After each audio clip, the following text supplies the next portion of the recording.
Hello बच्चा लोग, कैसे हो भाई सब लोग। देखो भाई, आप लोग वीडियो तो देख नहीं रहे हो, फिर भी मेरा काम है बनाना। बहुत कम है, एक दो तीन चार 12 बच्चों में से दो चार पांच भी लोग वीडियोस अच्छे से नहीं देख पा रहे हैं। देखेंगे नहीं तो समझेंगे कहाँ से। चलो फिर भी मैं तो कोशिश कर रहा हूँ, मेरे को बहुत सारा समय लग रहा है इन सब बनाने में। आज हम जो है साइंस के लेसन नंबर 8 पे चल रहे हैं जरा सा, और इसको कंप्लीट करेंगे तो मुझे ऐसा लग रहा है कि हम 9th और 10th लेसन से आएगा इस बार भी। तो फटाफट इस लेसन को कंप्लीट करते हैं एक बार। तो चलते हैं आज लेसन नंबर 8 पर। आपके सामने ये आ गया है। सेल्स के बारे में हम बात कर रहे हैं आज। कोशिका, स्ट्रक्चर एंड फंक्शन। कोशिका की बनावट और उसके कार्य। तो सेल के बारे में हम पढ़ रहे हैं। You have been already learn that things around us are either living और नॉन लिविंग। जैसे कि हमने पहले से पढ़ा है कि हमारे आसपास जो है, जो रहते हैं वो है या तो वो सजीव हैं या वो निर्जीव है, लिविंग है नॉन लिविंग है। फर्दर उससे आगे यू मे रिकॉल दैट, इससे आगे तुमने देखा होगा, तुम्हें याद होगी कि all living organism carry out certain basic function. और तुमने ये भी देखा होगा कि, और तुम्हें ये भी याद होगा कि सभी जो जीवित प्राणी होते हैं उनमें क्या होता है, कुछ बेसिक फंक्शंस होते हैं, कुछ सामान्य कार्य होते हैं। Can you list these functions. तुम देख सकते हो कि जो प्रत्येक जीवधारी कुछ उनके जो है बेसिक फंक्शन होते हैं मुख्य। भाई जीवधारी किसे कहेंगे कि ये सजीव है, तो सजीवों के जो कुछ लक्षण होते हैं, कुछ कार्य होते हैं जिससे उनको कहते हैं सजीव। तो वही हम कह रहे हैं कि क्या क्या लक्षण हो सकते हैं सजीव के। सजीव क्या करते हैं, सांस लेते हैं, सजीव भोजन करते हैं, सजीव अपने जैसे बच्चे पैदा करते हैं, सजीव जो है वृद्धि करते हैं। ये सब चीजें हैं ना, सजीव के लक्षण है। हमने different sets of organism perform the various function you have listed. और विभिन्न प्रकार के जीव अलग अलग प्रकार के कार्य करते हैं, ये भी तुमने देख सकते हैं। इन दिस चैप्टर, इस पार्ट में हम देखेंगे you shall learn the basic structure unit of the organ. प्रत्येक जीवधारी का जो मूल, सॉरी वापस आएंगे, बेसिक जो स्ट्रक्चर है किसी जीवधारी का, वो है कोशिका। कार्य करने की बेसिक इकाई, शरीर के कार्य करने की जो मूलभूत इकाई है, structure unit of an organ. किसी शरीर के किसी अंग की, किसी भी अंग के वो मुख्य कार्य करने की इकाई क्या है, किसी अंग के मुख्य कार्य करने की इकाई को क्या कहते हैं, विच इज द सेल। और उसको कहते हैं सेल या कोशिका। Cell unit of any organ, इकाई है किसी अंग के, इकाई कहते हैं किसी अंग के कार्य करने की इकाई को कोशिका कहते हैं। सेल में भी कंपेयर्ड टू ब्रिक्स, किसी ईंट से इसकी कल्पना कर सकते हैं, इससे कंपेयर कर सकते हैं। जैसे कोई ईंट है, ईंट जैसे कोई घर बनाना है तो प्रत्येक ईंटों से मिलकर के वो घर का निर्माण आकार दिया जाता है, उसका काम है ईंट से। Bricks are assembled to make a building, ईंटों से क्या करते हैं, मिला करके एक बिल्डिंग का निर्माण होता है। Similarly cells are assembled to make the body of every organism. कोशिकाओं से प्रत्येक शरीर के प्रत्येक हिस्से का निर्माण होता है और उसके बाद पूरी बॉडी का निर्माण होता है। आंख, कान, नाक, हाथ, पैर, मुंह, जीभ, हर जो अंग है उसका एक अपने, उसमें कितने सेल से बने, कितने सेल से, कितनी कोशिकाओं से एक नोज बनी होगी, कितने सेल से एक आईज बनी होगी, कितने सेल से एक ईयर बने होगा, कितने सेल से हमारे फिंगर बनी होगी। तो इन सब सेल्स को सारा मिल करके क्या बना होगा, एक बॉडी स्ट्रक्चर बना होगा। तो इसको कहते हैं, इसकी कंपेरिजन हम किससे करते हैं, ब्रिक्स माने ईंट से करते हैं। डिस्कवरी ऑफ द सेल अब आ रहा है यहाँ पर कि कोशिका की खोज कब हुई, कैसे हुई, इसके बारे में कैसे होगा। Robert Hooke in 1665 observe slice of the cork under a simple magnifying devices. Robert Hooke ने 1665 में एक स्लाइस ऑफ कॉर्क के कोशिकाओं से, कॉर्क मतलब लकड़ी की एक कॉर्क कोशिका थी, उसके नीचे उसने एक टुकड़ा बारीक से लिया, उसमें मैग्नीफाइज जो ग्लास होता है उससे, डिवाइस से उसने देखा इसको, उसके अंदर कोशिकाओं को देखा था। सबसे पहले cork is a part of the bark of a tree, लकड़ी के एक ऐसे टुकड़े का उसने लिया था, उसको उसमें से देखा था उसने। ही टुक थिन स्लाइसेस ऑफ कॉर्क, उसने पतले पतले उसके जो है कॉर्क के ऐसे ऐसे पीस बनाए थे। And observe them under a microscope, और माइक्रोस्कोप के अंडर से उसने देखा था। ही नोटिस पार्टी सेंड बॉक्सेस और compartment of the cork slice, उसने उसके अंदर जो है छोटे छोटे बॉक्स उसको देखा था। इस कॉर्क के अंदर उसने बॉक्स 8.1 में आप देखेंगे छोटी छोटी इन चीजों को ऐसे बॉक्स के अंदर कॉर्क कोशिका के अंदर कॉर्क के अंदर उसने ऐसे मैग्नीफाई ग्लास या माइक्रोस्कोप के अंदर उसने ये सब देखा था कि ऐसे ऐसे यहाँ छोटे छोटे क्या और बॉक्सेस जैसे दिख रहे हैं। These boxes appeared like a honeycomb, जैसे मधुमक्खी अपने छत्ता बनाती है छोटे छोटे बना करके, उनका उसके छत्ते जैसा दिख रहा था इसके अंदर, ऐसा उसको दिखाई दिया। He also noticed that one box was separate from the other, उसने देखा कि एक बॉक्स जो है दूसरे से बिल्कुल अलग है, अदर बाय a wall और a partition, और पार्टीशन से उनको एक दूसरे से अलग कर दिया गया। Hook coined the term cell for each box, और उसने इसको क्या किया, इसका नाम दिया, टर्म दिया, उसको कहा उसने सेल, इसके बाद उसने इसको क्या नाम दिया, सेल दिया। प्रत्येक बॉक्स को उसने कहा ये एक सेल है। व्हाट हुक ऑब्जर्व, हुक का मतलब Robert Hooke, observe as a boxes और cell is the cork where actually dead cell. Actually जो उसने देखा था वो क्या थी, एक निर्जीव कोशिका थी। लकड़ी के अंदर जो कोशिका देखी थी उसने, उसमें सूखी हुई लकड़ी के अंदर जो कोशिका देखी थी वो एक निर्जीव कोशिका को थी। सेल्स और living organisms could be observed only after the discovery of improved microscope. कोशिकाओं की खोज वास्तव में तब देखी गई जब इम्प्रूव्ड माइक्रोस्कोप हमारे सामने आया, बहुत एडवांस माइक्रोस्कोप सूक्ष्मदर्शी जब आया तभी इसको हम अच्छे से देख पाए। Very little was known about the cell और the next 150 years after Robert Hooke, 150 Robert Hooke के 150 साल बाद ही इसको देखा जा, ऑब्जर्वेशन देखा गया उसको कोशिश के बाद। Today we know a lot about cells structures and the function because of the improved microscope having high magnification, क्योंकि आज हमारे पास बहुत ही माइक्रोस्कोप का सूक्ष्मदर्शी उच्च क्षमता वाला सूक्ष्मदर्शी है, इसलिए हम आज जो है कोशिका के बारे में, उसकी स्ट्रक्चर के बारे में और उसके कार्यों के बारे में बहुत अच्छी तरह से जान पा रहे हैं। अब आता है द सेल 8.2 में, both bricks in a building and a cell in the living organisms.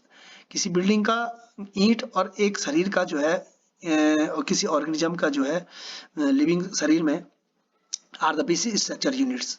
किसी मकान में जो ईंट होती है वो उसकी बेसिक स्ट्रक्चर होती है, और किसी शरीर में जो निर्माण होता है तो उसका बेसिक क्या होता है, स्ट्रक्चर क्या होता है, कार्य करने वाला जो स्ट्रक्चरल यूनिट, कार्य करने की इकाई जो होती है उसे क्या कहते हैं, सेल कहते हैं। The building through build of similar bricks, किसी बिल्डिंग को निर्माण करने में एक ही प्रकार की कोशिकाओं का निर्माण होता है। हैविंग डिफरेंट डिजाइन, जबकि वो अलग अलग प्रकार के मकान होते हैं, शेप एंड साइज अलग अलग आकार के, अलग अलग प्रकार के होते हैं।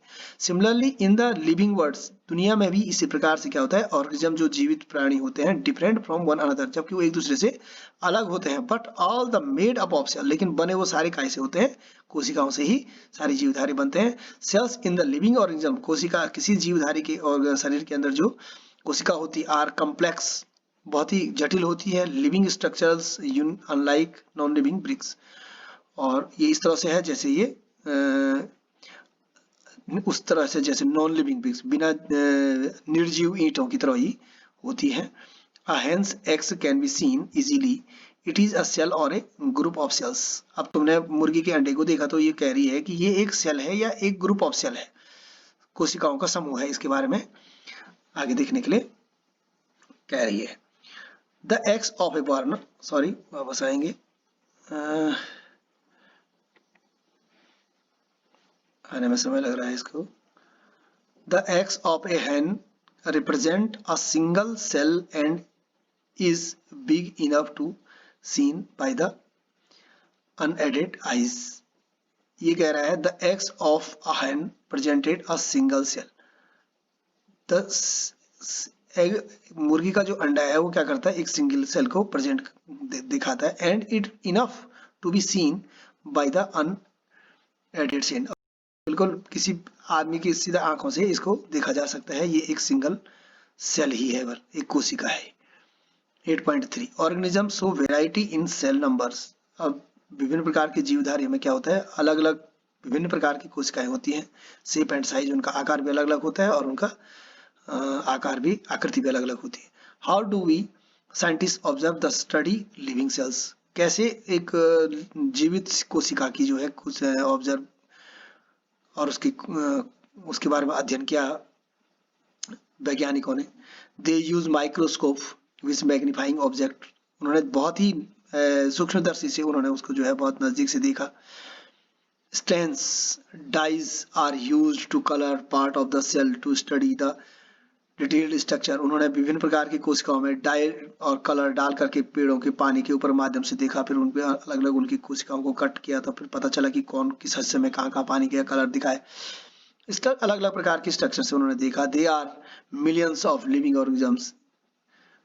अब ये देखो ना, ये देखो इन्होंने कहा कि जैसे एक ईंट है, किसी मकान की ईंट की दीवार है, देख लो एक एक ईंट की एक कोशिका के समान है। और यहाँ पर भी तुम देख पा रहे हो कि एक प्याज का छिलका जो है उसकी कोशिकाओं को अगर आप देखेंगे माइक्रोस्कोप में भी ऐसी दिख रही है, देखो सेम दिख रही है इसी की तरफ स्ट्रक्चर में, इसलिए कहा गया था कि ये इस तरह से है।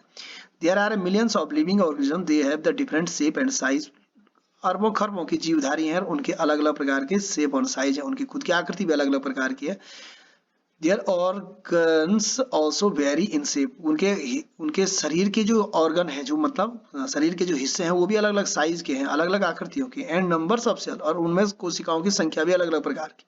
Late us study about the some of them, आओ उनकी इनमें से कुछ के बारे में जानकारी के। नंबर ऑफ सेल, कोशिकाओं की संख्या।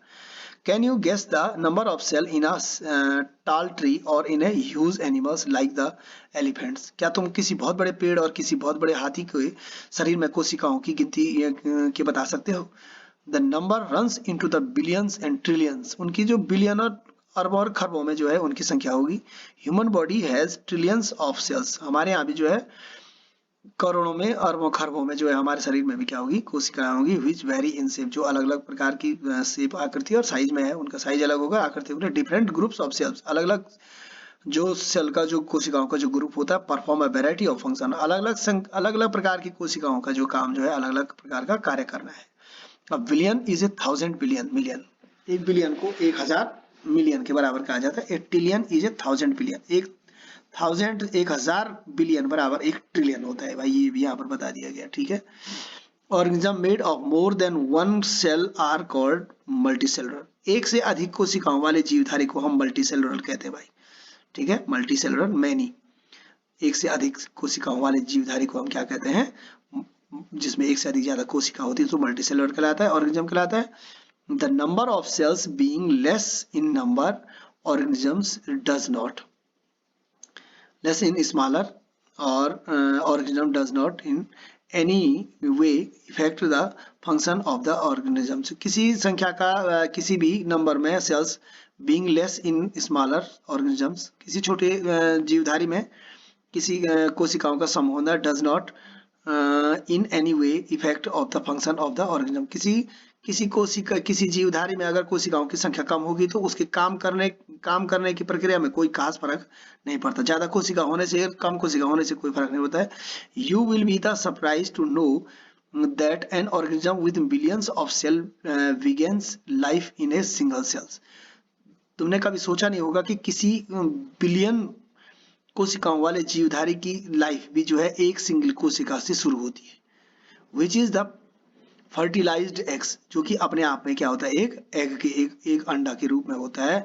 The fertilised egg cells multiplies, और जो सिंगल को एग होता है वो उसके बाद जो है 1 से 4 और 4 से 8, 8 से 16 इस प्रकार से मल्टीप्लाई हो जाता है, गुणन हो जाता है। And in the number of cells increase at the development proceeds, और उसके बाद उनकी संख्याएं बढ़ती चली जाती है, यानी एक कोशिका से ही अरबों बिलियन कोशिकाओं का निर्माण होता है शरीर में।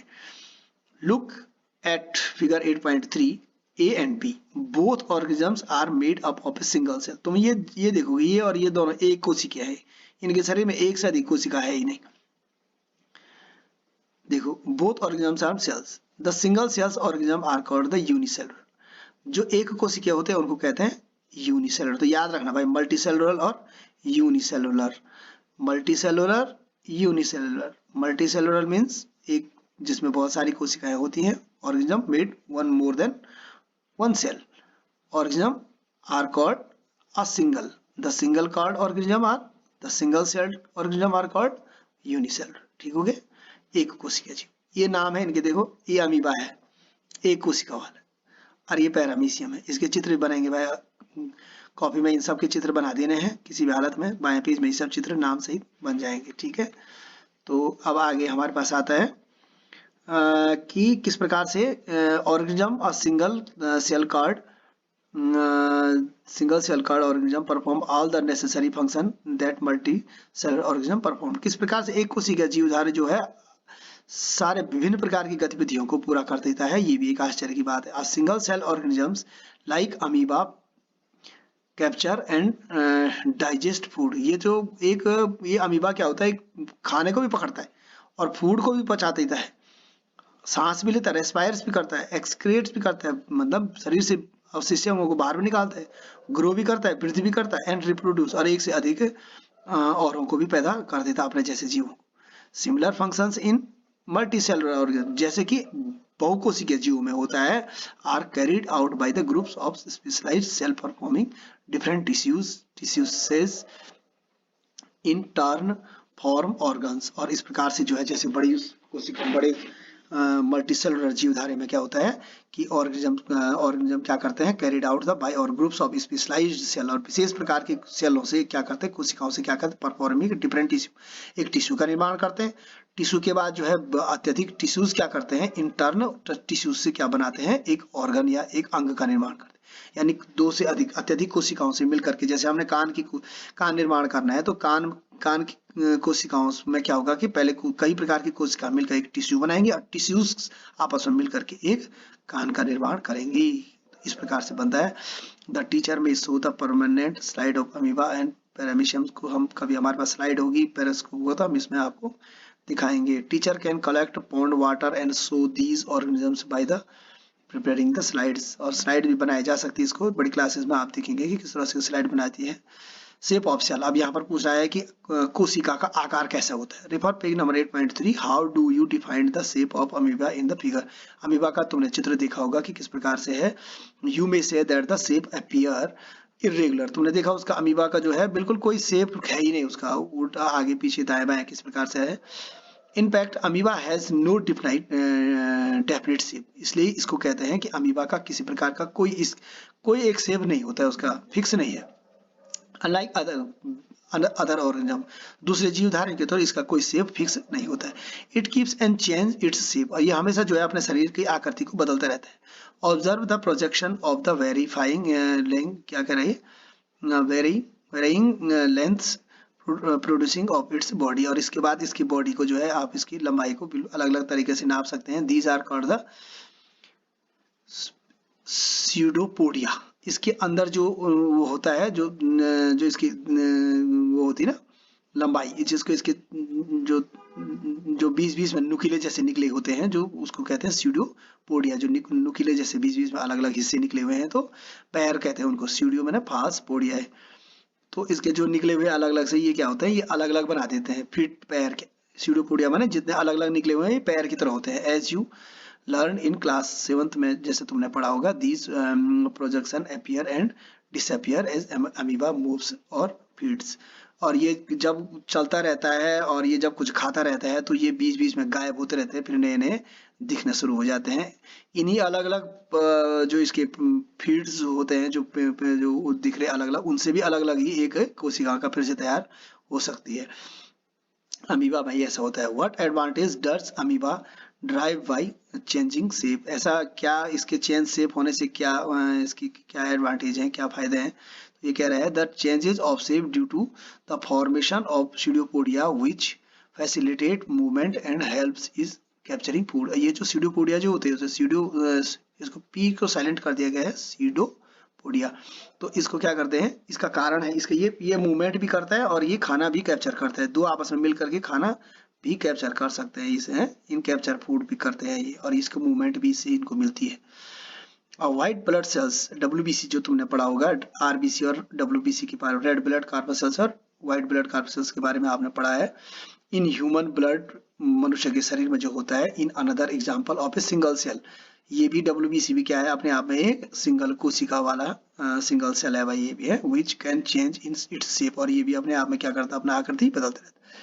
But while WBC is a cell, लेकिन जब WBC एक सेल के रूप में, amoeba is a full fledge organism capable of a independent और एग्जिस्टेंट, लेकिन ये एक अमीबा अपने आप में क्या है, पूर्ण रूप से एक अलग जीव है और ये अपने आप में पूरी इंडिपेंडेंस है अपने अस्तित्व में, पूरा अलग अलग ही प्रकार का इसका अस्तित्व है।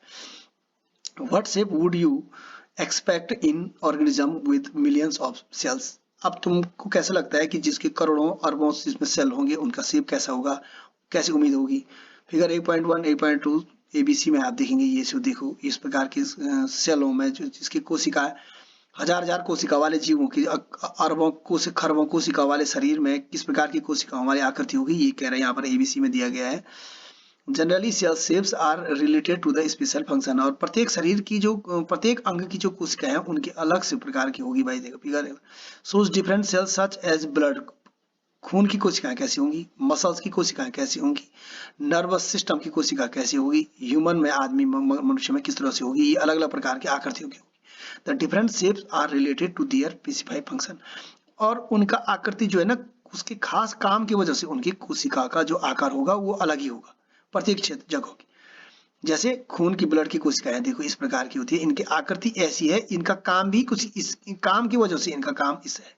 ये नर्वस सिस्टम है हमारा, नर्व रिंग है, तो इसकी आकृति इसलिए ऐसी क्यों है, क्योंकि इसका काम ही कुछ इस तरह से है, इसका ऐसा होना इसका जरूरी है। तो इसकी कोशिका है, ये सिंगल कोशिका है हमारी, ये हमारी मसल्स कोशिका है, तो इसके मसल्स की कोशिका ऐसी क्यों है, क्योंकि इनका काम भी कुछ इस, तो काम की वजह से इनका आकार इस तरह से है, ये ऐसा कहते हैं। Generally cells are round spherical, सामान्य रूप से कोशिका क्या होती है, गोल होती है, चपटी होती है, और इलोंगेटेड, कभी कभी लंबी भी होती है।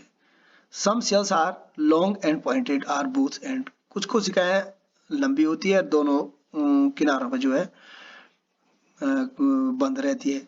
They exhibit a spindle shape, कुछ जो है स्पाइंडल शेप की होती है। फिगर 8.4 B में देखो आप, ये स्पाइंडल शेप की है, ठीक है। Cells something are quite long, जो कि थोड़ा लंबी होती है। Some are branches like nervous cell, कुछ ऐसी रहती है जिनमें शाखाएं जैसी है, और न्यूरॉन लगे रहते हैं इसमें, ये न्यूरॉन है, ये न्यूरॉन है, ये शाखाएं जैसी दिख रही है, लेकिन इसमें क्या है, ये न्यूरॉन्स लगे हुए हैं, इनकी जरूरत है, न्यूरॉन्स की जरूरत, इसलिए इनको शाखाएं जैसी दिखाई दे रही है। ये देखो ये क्या किसमें है, ये नर्वस सिस्टम में हमारे तंत्रिका कोशिका है। नर्वस ट्रांसफर मैसेज, इसका काम है मैसेज को ट्रांसफर करना, इनका यहाँ से वहां से, इसलिए इनकी आकृति इस तरह से है, इनका काम है इसलिए दिख रही है। देयर बाय, ये देखो यहाँ पर दिखा रहा है स्पेरिकल गोल राउंड रेड ब्लड कार्पसेल्स, ए वाली रेड ब्लड कार्पसेल्स है, आरबीसी है, ये ह्यूमंस है, मनुष्य में मिलती है। स्पेंडिकल मसल्स एंड सेल में मनुष्य में मिलती है, मसल्स में मिलने वाली बी वाली है, और ये लॉन्ग ब्रांचेज नर्व सेल है, हमारी तंत्रिका कोशिका है, इस पर तुमने देखा है। तो movement of substances of material both inwards and outwards, तो ये तुमने देखा है। हम लोगों ने भी यहाँ पर पढ़ा है कि किस प्रकार से ये कोशिका यहाँ पर जाती है, सॉरी पेज हमने शायद यहाँ पर गलत आ गया है, तो अब ये हमने इसको पढ़ लिया था।